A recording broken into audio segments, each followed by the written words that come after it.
I use Kahoot a lot, mostly as reviews for my classes, kind of as study days, instead of the traditional study guides. What I like about Kahoot is there are a lot of pre-made ones that you can go through and look at. You can see, even right here, they have Disney, Lego, Peanuts, connections, and collections that they can work at. I have made several for my classes in itself, so that's what I'm going to explore here. So I like Kahoot. I can use specific material that I use in class with questions and answers that my students have learned about and we've talked about. So right here, this specific Kahoot has 11 questions on it. This one specific relative location is the never-changing location of a place. Is it true or false? So here you can go through and see what students have. You can also show answers just on this screen, show answers of which ones I have placed, which ones are right, is that little check mark. Over here, if you host live, that will give students a code. I can share that to my Clever Touch in my classroom, and students can play. And it's a pretty competitive game sometimes.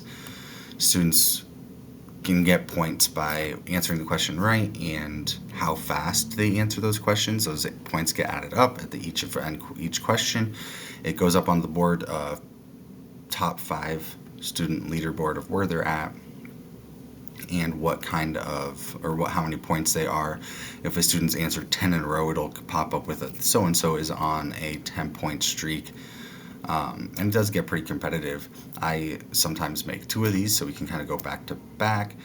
You can also, so host live is where I can share that from a big screen. I can kind of do a lecture style on here. I can also send this to my classes and kind of assign it as homework or as an optional, just kind of a reference point for them.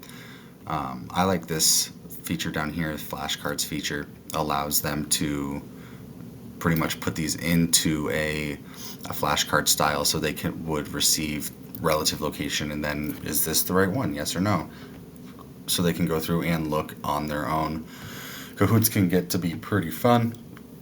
I did this one specifically with my 7th graders, talking about geography and kind of what some of those definitions are. This is a very basic first unit answer, just for kind of your reference, because this is on my side of the screen as a teacher, so it also can give me these different formats of what the questions are and all of that jazz. I like Kahoot. Kahoot gets to be pretty fun. My students like it. My students want to play it, but this is Kahoot.